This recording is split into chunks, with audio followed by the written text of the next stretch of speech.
Assalamualaikum dan salam sejahtera semua.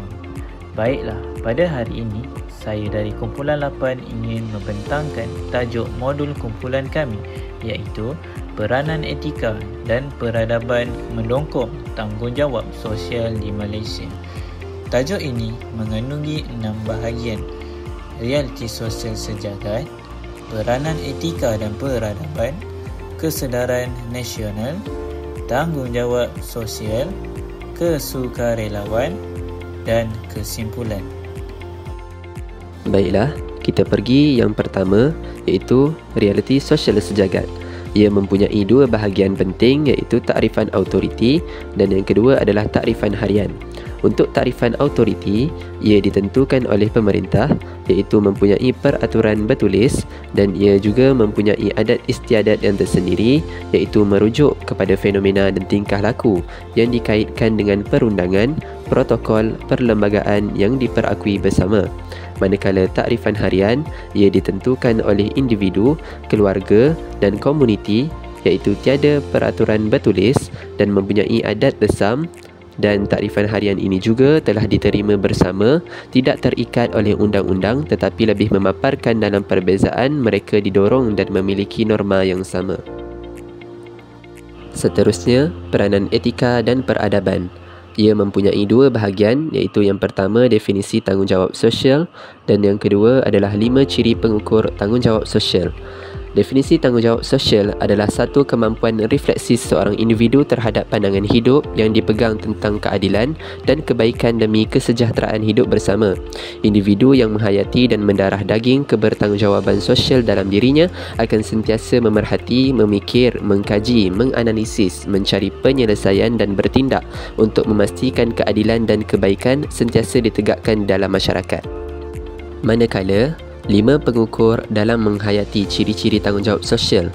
Yang pertama adalah keyakinan diri, iaitu berkebolehan untuk membina hubungan baik, berinteraksi dengan orang lain dan bekerja secara efektif bersama mereka untuk mencapai objektif yang sama. Yang kedua adalah hormat, iaitu kebolehan mengamalkan kemahiran mendengar yang aktif, memberikan maklum balas dan berkomunikasi dengan peserta komunikasi yang mempunyai budaya yang berlainan. Yang ketiga adalah komunikasi sosial, iaitu berkebolehan berbual dan mengekalkan interaksi dengan orang lain. Yang keempat adalah kesedaran kendiri, iaitu kebolehan mengamalkan sikap beretika semasa menjalankan tanggungjawab terhadap masyarakat. Dan yang kelima adalah tanggungjawab sosial, iaitu peka akan permasalahan masyarakat dan persekitaran. Seterusnya, langkah membudayakan kesedaran nasional. Yang pertama adalah memikul tanggungjawab bersama dan bekerjasama, iaitu kejayaan dalam sesuatu program kemasyarakatan bergantung kepada sikap tanggungjawab semua ahlinya bagi melaksanakannya dengan jayanya. Yang kedua adalah sikap untuk saling mengenali dan membina sikap ramah mesra, iaitu sebagai anggota masyarakat, seseorang tidak boleh mengasingkan diri daripada persekitaran hidup bersosial. Lantaran itu, menjadi tanggungjawab setiap individu untuk mengenali masyarakatnya, khususnya orang yang paling hampir dengannya seperti jiran. Sikap saling mengenali dan beramah mesra membantu menjalinkan hubungan yang lebih baik dengan tetangga yang akhirnya membantu memupuk perpaduan antara satu sama lain.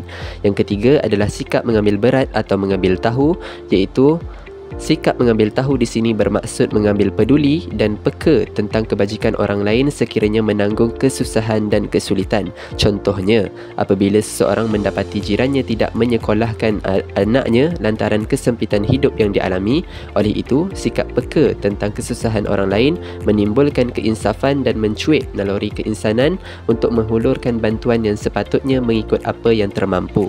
Yang keempat adalah sikap positif dan keikhlasan, iaitu ahli masyarakat perlu menanamkan sikap positif terhadap aktiviti yang dijalankan. Walaupun ia merupakan kerja sukarela, setiap anggota perlu melihat aktiviti seumpama ini dari sudut yang positif tanpa rasa terpaksa atau merasakannya sebagai aktiviti yang membazir tenaga dan masa. Seterusnya, tanggungjawab sosial mempunyai dua bahagian, iaitu dalam negara dan luar negara. Tanggungjawab sosial dalam negara merangkumi beberapa aspek penting. Pertama, pembangunan komuniti di mana syarikat atau individu menyumbang kepada peningkatan kualiti hidup masyarakat melalui pendidikan, kemudahan awam dan sokongan ekonomi. Kedua, kelestarian alam sekitar. yang menekankan keperluan menjaga alam melalui pengurangan pencemaran, amalan kita semula dan penggunaan sumber tenaga yang lestari. Seterusnya, etika perniagaan memastikan segala urusan dijalankan secara telus, adil dan bertanggungjawab. Akhir sekali, sokongan kepada golongan rentan seperti warga emas, orang kurang upaya dan keluarga miskin. Ini dapat dilakukan melalui sumbangan, program bantuan atau peluang pekerjaan yang inklusif. Semua ini penting demi membina negara yang seimbang dan harmoni. Manakala, tanggungjawab sosial juga melangkaui sempadan negara. Antaranya ialah program bantuan kemanusiaan seperti misi kecemasan, bantuan makanan dan sokongan kesihatan di kawasan konflik atau bencana.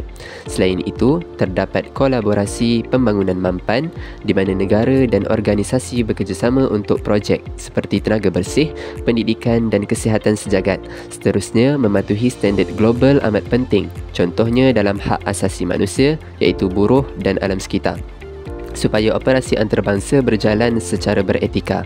Akhir sekali, penyebaran pengetahuan dan teknologi membantu negara meningkatkan daya saing dan kualiti hidup. Semua usaha ini mencerminkan komitmen kepada kemanusiaan sejagat. Seterusnya, kesukarelawanan. Sukarelawan ialah orang yang melakukan sesuatu dengan sukarela. Kesukarelawanan adalah segala hal yang berkaitan dengan sukarelawan, penyediaan perkhidmatan tanpa diharapkan keuntungannya, yakni secara sukarela oleh individu atau sesuatu kumpulan, iaitu untuk memberi manfaat kepada individu, kumpulan atau organisasi lain. Sukarela juga terkenal dengan perkembangan kemahiran dan sering bertujuan untuk menggalakkan kebaikan atau untuk meningkatkan kualiti hidup manusia. Sukarela mungkin mendapat faedah positif untuk para sukarelawan serta untuk individu atau masyarakat yang diberi perkhidmatan dengan sukarela. Kegiatan jenis ini juga bertujuan untuk menjalinkan hubungan yang mungkin boleh membantu dalam kerjaya seseorang. Ramai sukarelawan dilatih secara khusus dalam bidang-bidang yang mereka ceburi seperti perubatan, pendidikan atau penyelamatan kecemasan. Lain-lain berkhidmat dengan asas yang diperlukan seperti sebagai tindak balas terhadap bencana alam. Dan bidang sukarelawanan ini juga meliputi ekonomi, politik, sosial, pendidikan, alam sekitar, agama dan lain-lain. Seterusnya, bagi kesukarelawanan mempunyai 7 nilai utama, iaitu yang pertama adalah inclusiveness, iaitu meliputi pelbagai bidang. Yang kedua adalah mutual, iaitu menghormati antara satu sama lain. Yang ketiga adalah meaningful, iaitu aktiviti yang membawa kesan. Yang keempat adalah empowerment, iaitu memperkasa budaya kesukarelawanan. Yang kelima adalah right volunteer for right job, iaitu melakukan aktiviti yang bersesuaian dengan kepakaran. Yang keenam iaitu sustainability, iaitu kelestarian dalam aktiviti yang memberi kesan berterusan. Dan yang terakhir sekali adalah exemplary, iaitu menjadi contoh dalam aktiviti dan kepimpinan. Seterusnya, terdapat beberapa penghayatan kesukarelawanan. Yang pertama adalah dapat melahirkan pemimpin sukarelawan. Yang kedua adalah dapat mempelbagai program sukarelawanan berimpak tinggi. Yang ketiga adalah dapat memperkasakan pembudayaan sukarelawanan. Dan yang keempat adalah dapat mempergiat bantuan hubungan strategik. Dan yang terakhir adalah dapat mengukuhkan latihan sukarelawan. Yang terakhir, bahagian kesimpulan. Secara kesimpulannya, tanggungjawab sosial memainkan peranan penting dalam membentuk masyarakat yang harmoni. Etika dan peradaban menjadi tunjang kepada kesejahteraan sosial kerana ia membimbing tingkah laku individu agar selari dengan nilai murni. Apabila setiap anggota masyarakat mengamalkan tanggungjawab sosial seperti tolong-menolong, hormat menghormati dan menjaga kebajikan bersama, maka akan wujud suasana saling memahami dan hidup secara aman.